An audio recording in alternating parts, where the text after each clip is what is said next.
Hello, welcome back to another video and welcome back to my channel. So for today's video I thought I would show you what's sort of loosely on my fall TBR. There's definitely no way that I'm going to get to all these books.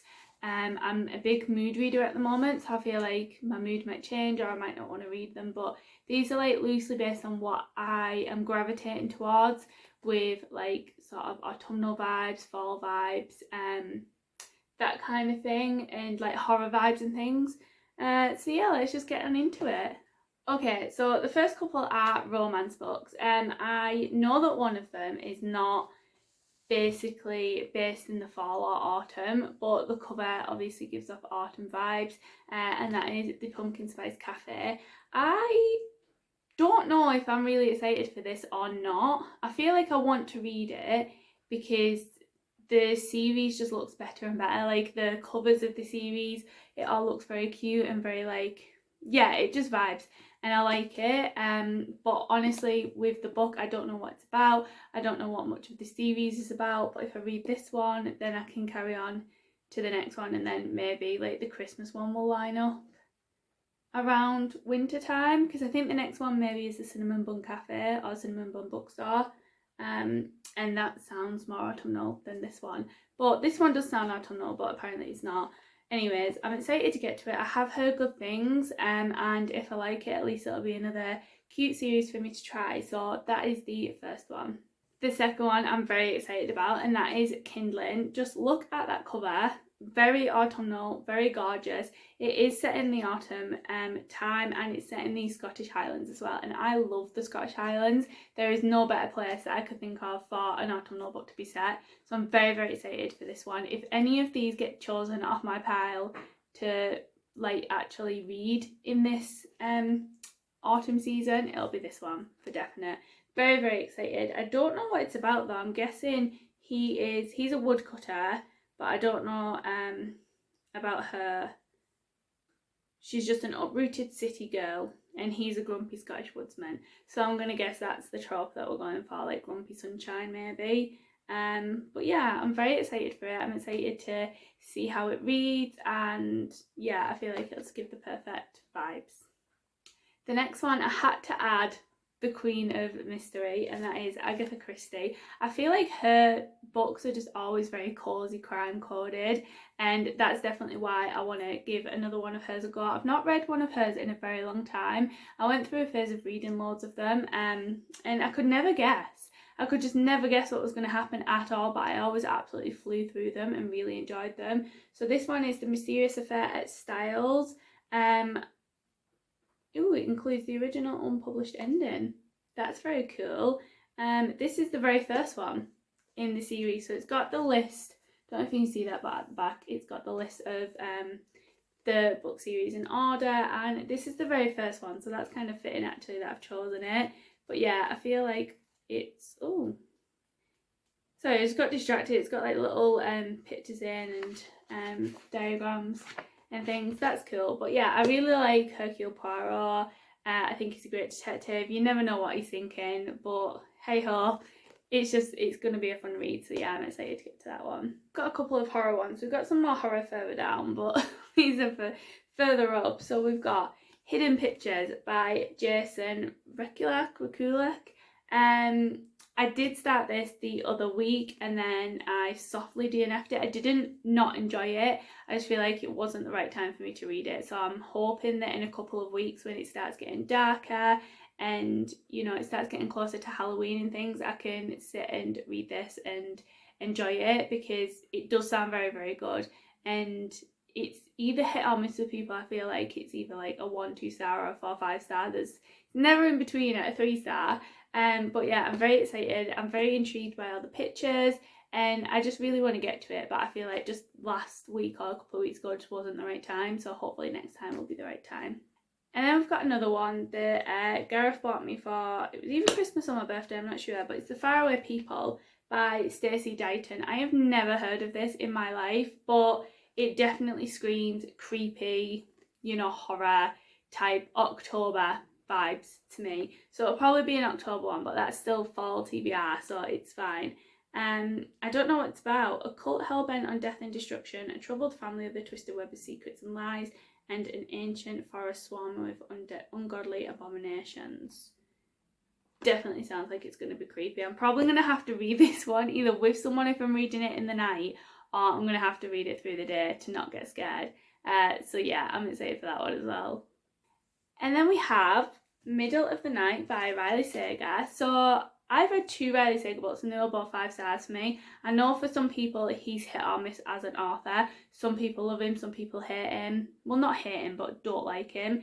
And I know that even if you love him, sometimes you might not love a couple of his books. But I've read The Only One Left and The House Across the Lake and love them both. And I'm excited to get to this one. I, again, don't know what it's about. I don't want to know what it's about. Both Riley Sager books I've gone into not knowing what they're about, and I've just sat there and enjoyed and took in the information. And I feel like he really gripped my attention from the beginning. And I really struggle to get distracted when I'm reading his books, which is always a good sign. So yeah, I'm very excited to get to this one, see what it's like, and tick off another Riley Sager on my list. I've got one that I've been waiting for ages to read. I think, did I get it last year or the year before? I don't know. But it's The Whistling by Rebecca Netley. So yeah, Rebecca Netley. So I think this one's also set in the Scottish Highlands, but it's a different vibe to Kindling because it's like, you know, the crashing waves, the isolated setting, the like very eerie vibes. And I feel like that's just going to be perfect to curl up under a blanket with a cup of tea and just really, really enjoy it and get into it. I really enjoy in thrillers the isolated setting. I think that's just such a good eerie setting to have, and it really does make me feel uneasy sometimes if it's done right. So I'm very excited to get to this one. I've not heard too much about it either, which makes me more excited. And then we've got a couple, well, I don't know if the horrors are thrillers really. Like, if you saw my bookshelf tour, you'll have seen that I put them in the thrillers, but I just really don't know. But Home is Where the Bodies Are by Geneva Rose. I feel like just even the title of this book sounds like a really great movie. It sounds like a really great horror film, but yeah, I'm excited to get to this one. I have heard lots of good things about it. I don't know if that means I'll enjoy it or not, but yeah, I guess we'll just see. I know briefly little bits about what it's about from reading the blurb, but other than that I don't know a whole lot, and I tend not to read the blurb when I go into reading books. I tend just to start them because I don't really want to know what's going to happen in them or what the book's about. I like to be confused from the beginning. So yeah, another one that I'm excited to hopefully cross off the Fall TBR. And then we have The Ghost Woods by CJ Cook. I know she's got The Lighthouse Witches as well, and I know that's a very popular one, but I haven't read it. The Ghost Woods, obviously from the title, Ghost, sounds perfect, sounds spooky. I think it probably will have like quite a creepy setting. It's set in an ancient wood, in a house full of secrets, and a long hidden mystery. So I definitely feel like it's just going to be one of those that is very, very creepy, especially for the time of the year that I'll hopefully be reading it. So I'm excited. It's sort of like set as an eerie gothic thriller, according to someone on the front. So yeah, we'll see. It's set in 1965, so I feel like that just makes it a bit creepier. Don't know, it's giving Haunted Hill House vibes, but I can't describe why. But it is, and if it's anything like the series, then it'll creep me out, so that's always a good sign. And then moving on to like the cutie fantasy type ones, away from the horror and thrillers for now, but we've got Rewitched. Obviously I'm going to be reading this in fall. I'm actually starting it next week with Buddy Read Book Nook as a buddy read, so I'm very, very excited for that. If that doesn't give off perfect autumn vibes, I don't know what does. You know, you've got the witchiness, you've just got the spells, the nice pastel colour. It just sounds perfect, and it sounds really, really cozy. And the second one is either out or does come out in September, called Uncharmed, I think. So if I like this one, then I can start the second one as well. But yeah, I'm very, very excited. I've heard nothing but good things from people who have read this so far, so yeah, very excited for that one. The Very Secret Society of Irregular Witches. I probably will leave this one until October just because of the witchiness. Another witchy book. I'm reading The Vanishing Bookstore at the moment, and that's kind of like a witchy themed book as well, and I think I really like that. I like the witchy theme, so hopefully we can get into this one and Rewitched as well, with them having the same theme. Again, I don't know what this one is about. It looks like something to do with like either, I don't know, maybe a house where people go to train to be witches, or where it's full of witches or something. I have absolutely no idea. I don't want to know, so I'm not going to read the blurb. but just know that I'm excited for this one too. And we've got a horror one in amongst like all the nice ones, I don't know why, but we've got a Stephen King. It only seems right that I read a horror Stephen King in the autumnal horror season. And I said in my bookshelf today I didn't know which Stephen King to read first, and I was looking through my shelves and I was thinking, which one do I really want to read? And I think I'll probably go for Carrie first. It's one of the shorter ones, so then if I don't gel with it, I don't have like 500 pages to read. I really enjoyed the film. It's the film that's least in my head at the moment as well, like the least that I remember about it, so I feel like that will be nice when reading the book. But yeah, I'm excited for this one. I'm excited to actually read a Stephen King that is not a horror, if that makes sense. But yeah, I'm looking forward to it. We've only got a couple more, which I think we got through these quite fast. This one doesn't really give off autumnal vibes or cozy vibes or anything like that. I just feel like I want to read it, and I feel like something tells me that this is a good time to read it, and that is The Nightingale by Kristen Hannah. I have tried to wait for a time where I feel like this is necessary to read, and I feel like there just isn't a right time, but something screams read it in autumn to me, and I really don't know why. It's set in France It's set in France in 1940, obviously during the World War II, and it's I know that it's a story about two sisters who were in the war, and I think it goes back and forth in between their stories. I'm not entirely sure, but I've heard very, very good things about it. I have heard some negative things about it as well, so I'm kind of intrigued to see which end of the spectrum I lie on. But yeah, it seems like a good time to read this one at the moment. We've got a couple of YA ones. So we do have How to Survive a Horror Movie. Let me just put this piece of paper back in.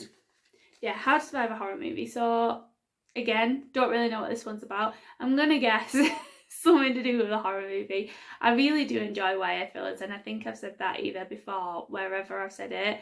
I do really enjoy YA thrillers and horrors. I think just the way they're written is so easy for me, and yeah, I just gel well with them. And I feel like sometimes when you're reading a book, the YA ones you can get stuck into a lot easier and a lot quicker, because that's literally just what they are, easy and quick. So yeah, I'm excited to read this one, and then I know there's obviously the sequel out, which is How to Survive a Horror Movie, the sequel, I think. But yeah, it should be fun. Probably another one that I will leave till like October time. I feel like the horror type ones and the thriller ones I'll leave more till October time, going into Halloween, and then the more cozy autumnal ones, like I can try and read for this end of September, beginning of October type thing. But yeah, another one that I'm excited for. And then the final one, this is the start of a series, so I'm really not sure if I will get around to it, because that is a big commitment. But it is The Assassin's Blade by Sarah J Maas. I know you can either read this one first or Throne of Glass. I've decided to go for this one first, just purely because I think that's just the order of publication that came out, to be honest. I'm not really sure. Sarah J Maas, I don't know if she gels well with me yet or not, because I read A Court of Thorns and Roses, I enjoyed it to an extent. I read A Court of Mist and Fury and I enjoyed that to an extent, but I just really don't want to carry on that series. I just feel like, for me personally, for one, it's too hyped up, and another reason, like, the books are just too long, and they get longer and longer as well, and I just don't have that much brain power to sit and dive into a world like that. And I might be contradicting myself here, because it's probably the same way this one is, but this is a YA, so I'm hoping it might be a bit of an easier read. But yeah, if we get to it, this is the one that I will be starting with, and then I'll probably go on from there, whatever book comes next.